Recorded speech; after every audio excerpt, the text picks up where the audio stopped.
So it's Saturday at the CrossFit Games, or individual day 3. I'm still in the hotel because I decided to stay back and watch the 5k on the live stream because I thought I would get a better view, and also I'm still recovering from being completely drained and exhausted.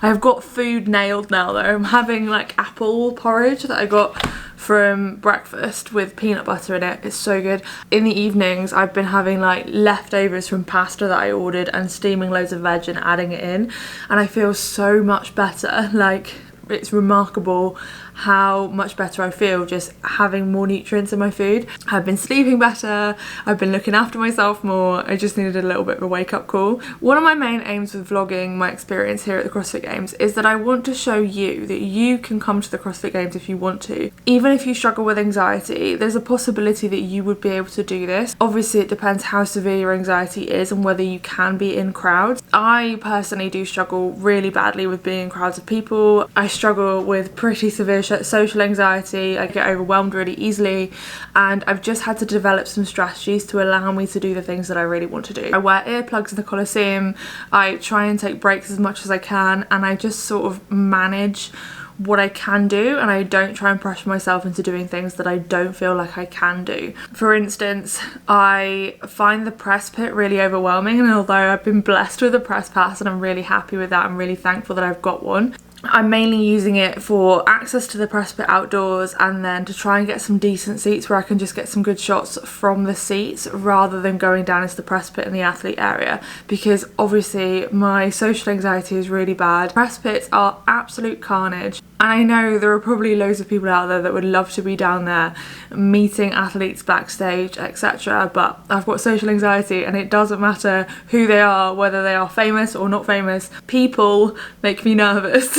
Even more so when they're like well-known famous people. I think they're never going to want to speak to me, and my social anxiety is even worse than it would be if they were just a regular person off the street. The reason I'm here is not to get behind the scenes footage of athletes. There are loads of people out there doing that. I don't need to be doing that. So that's something that I have allowed myself not to do. I'm overwhelmed with the events alone, never mind adding in trying to get interviews on top of that. And I'm here at the Games on my own.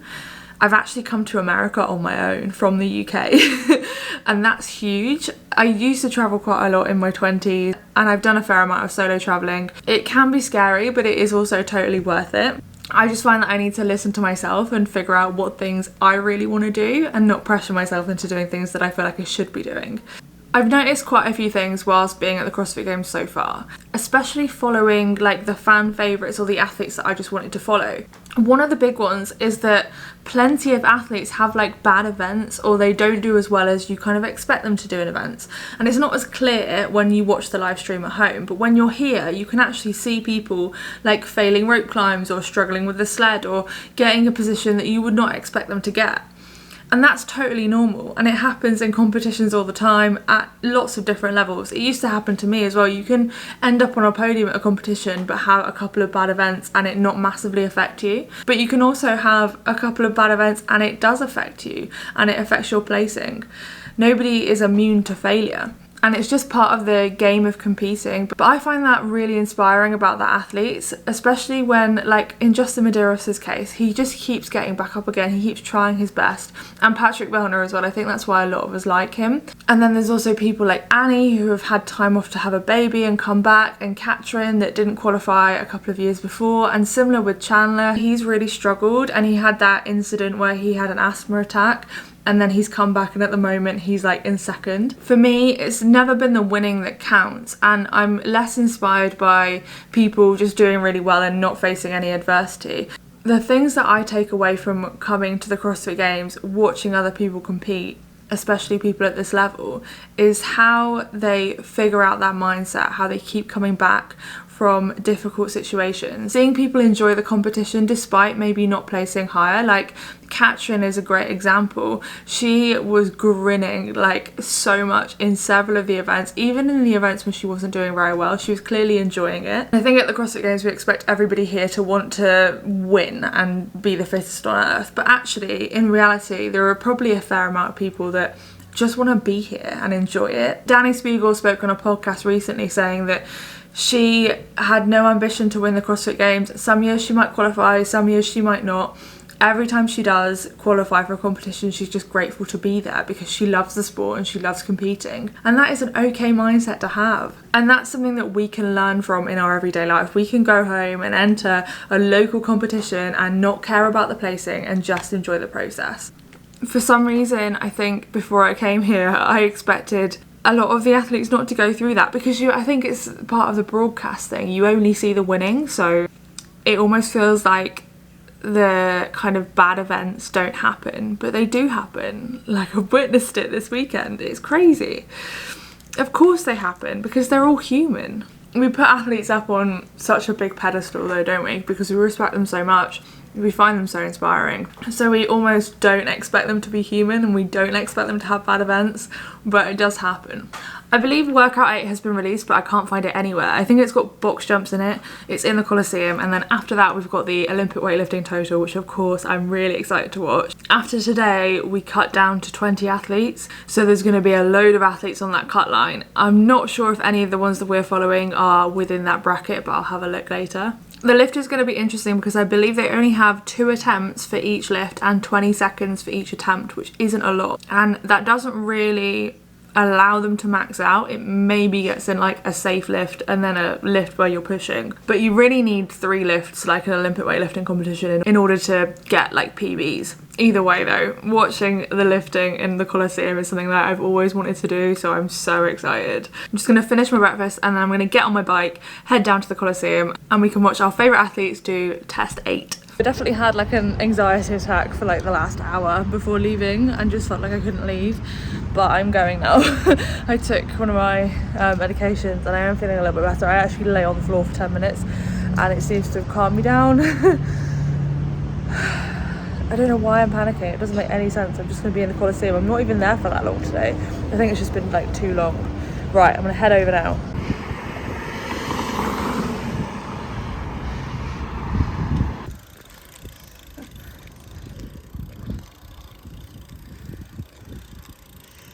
Okay, I've arrived intact and actually early. I think part of my issue is like I'll keep going and going and going, and then when I stop, that's when the anxiety hits. I think that's what happened. Right, let's head into my seats.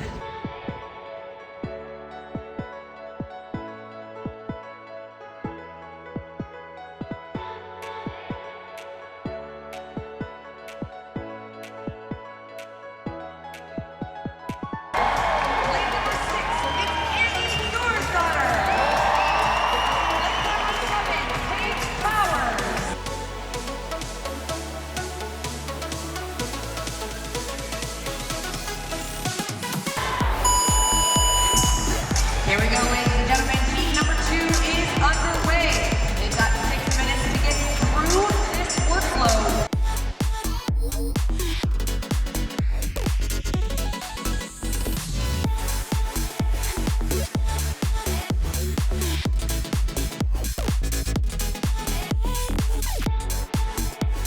I feel like this workout was a bit of a trap and it made you go fast in the first round because obviously it's a combined time total, and people like Annie specifically went out really hot in the first round and then died off and didn't do so well in the second round. It was a bit of a different story on the men's side, but it was definitely a trap for a lot of people.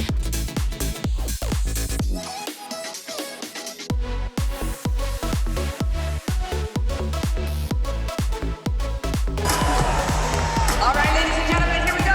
The second interval here.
I'll talk more about Justin later, but I was just so impressed with the way he keeps fighting, even though he's like facing a lot of adversity and he's not where he expects to be. He's still fighting hard to try and keep a position or move up as much as he can.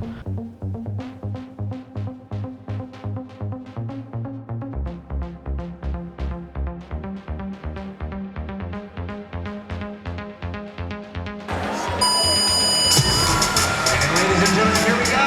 Interval number 2 underway.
I said it was a different story on the men's side. Pat Vellner absolutely dominated this both ways. Unfortunately, I didn't get a good shot of him winning because they tell the crowd to stand up, and that means everybody stands in front of my camera, which is hilarious.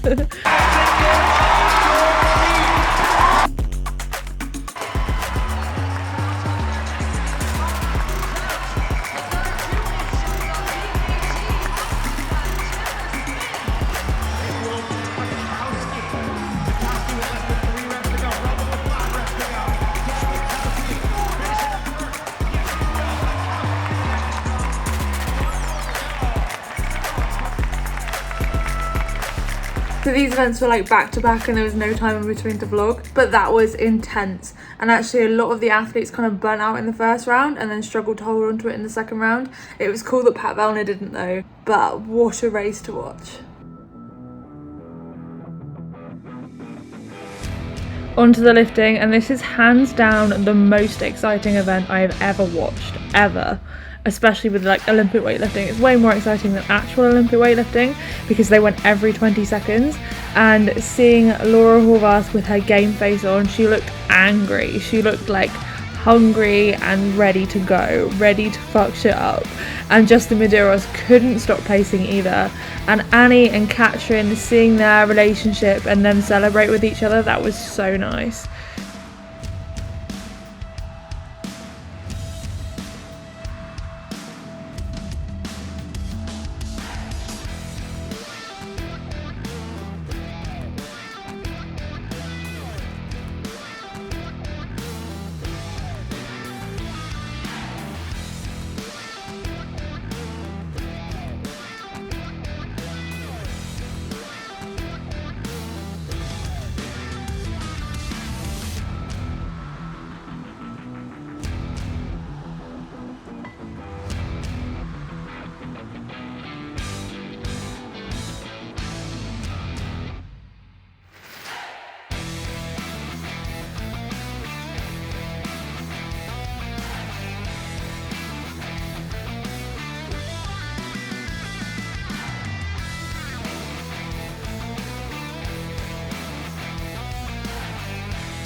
The crowd was going crazy for Justin every time he lifted, which was amazing. And I've also got a bit of Nick Matthew in there because he was a clear crowd favourite. They were going absolutely wild for him every time he stepped up.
The workouts today were basically back to back into each other. The first one with the box jumps didn't seem like it was going to be that interesting, to be honest, but when I got there and actually watched it, it was really exciting, especially the second part of the test. I noticed quite a few athletes had kind of burnt up trying really hard in the first part, and then because the workout was so short, in the last minute of the workout there was a big race to the finish. And that was really exciting. And then of course I got to watch the lifting, which was my absolute favourite bit. But I do have a little bit of criticism. It's really frustrating. A lot of the world works on kilos, not pounds. All of the time I have to calculate the difference between kilos and pounds. It really detracts from me watching the competition. But I did hear that apparently on the live stream they were saying some of them, or a fair amount of the weights, in kilos this time, which is a great progress. But obviously at the event, it just has it in pounds. They only say it in pounds, so I didn't have any idea what kind of weights they were lifting. I just knew that like Laura Horvarth was lifting some big weights. Unfortunately though, I didn't have any context for that. I just didn't know how much. And again, CrossFit being a very America-centric sport, I think there's almost this belief that everybody else works in pounds as well, but they actually don't. Like most of the world works off kilos, including Australia as well, and most of Europe. There's also been some controversy around the 5k this morning, and a few people, Make Woods Great Again, John, specifically putting up a post saying that the 5k wasn't truly a 5k, and someone's basically tracked it around. And then I went into the comments, and there's a few comments saying that the distance that it actually is matches up with 5,000 yards. Which again, like, we should not be using yards. A 5k is 5,000 meters, it's 5 kilometers. That is what a 5k is. It's not 5,000 yards, and yards are less than meters. If that truly has happened, that is honestly shocking. Obviously, if we're trying to say it's a 5k, and I think it's great that CrossFit are trying to do a 5k, put on a 5k so that other people in other sports can compare their times.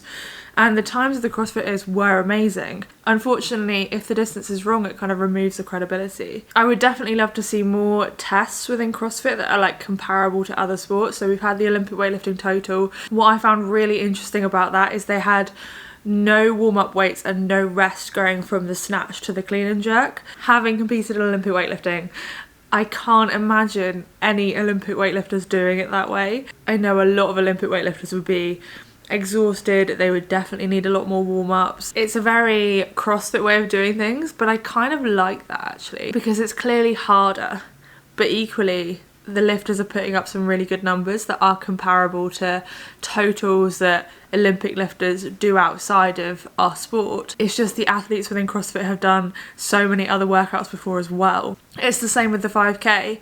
Those are really good 5k times, or 5k times if they are. But what's even more amazing is they've done all of those other events before. I think it's clear at this point, he hasn't been cut, but I think Justin Mederios is definitely not going to win. I don't think there's any chance that he can win. He's too far down and something must be wrong. Something's set him back, or he's just lost a load of fitness and he's been focusing on something else. But watching him reminds me of that quote, the man in the arena. He keeps showing up, he keeps fighting, despite not getting his title back. He keeps fighting and he keeps doing his best, and seeing him in those lifts as well earlier, it just got me so fired up. I'll read the quote because it's spot on. The credit belongs to the man who is actually in the arena, whose face is marred by dust and sweat and blood, who strives valiantly, who errs, who comes short again and again, because there is no effort without error and shortcoming, but who does actually strive to do the deeds, who knows great enthusiasms, the great devotions, who spends himself in a worthy cause, who at the best knows in the end triumph of high achievement, and who at worst he fails while daring greatly, so that his place shall never be with those cold and timid souls who neither know victory nor defeat. It's by Theodore Roosevelt, and it's such a good quote, because there might be loads of people criticising him for being in the position that he's in, second guessing what's happened to put him there, but the fact that he continues to show up, fight for that place, like he is the man in the arena. And it's also like a metaphor for pretty much every other CrossFit Games athlete out there, or any athlete that competes in anything. Even if you're doing like your local scale competition, showing up, throwing your hat in the ring, being brave, that's something to be really proud of. And all of those athletes, no matter where they placed, even if they placed last over the CrossFit Games, they deserve respect. They have a lot to be proud of. They've done an amazing thing, and it takes balls and guts to go and do a competition like that, and to put your heart into training hard enough to even get there in the first place. And watching some of these athletes have workouts not go their way has made that even clearer to me. It's made it so clear that the reason that I'm inspired by these athletes is not because of how they win or how dominant they are in the sport.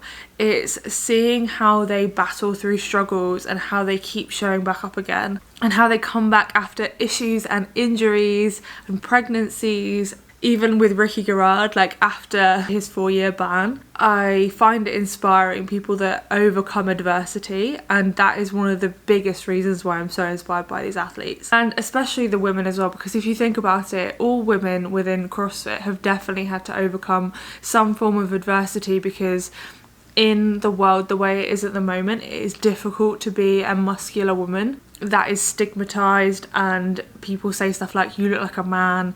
So we know that every woman out there has experienced some form of adversity to get here. One thing's for sure, we're gonna have 2 brand new people crowned the fittest on earth, and that's really exciting. I'll put the playlist with the rest of the videos right here. If the next one's up, you can watch it next. I hope you enjoyed the video. Thank you for watching, and I'll see you next time. Bye.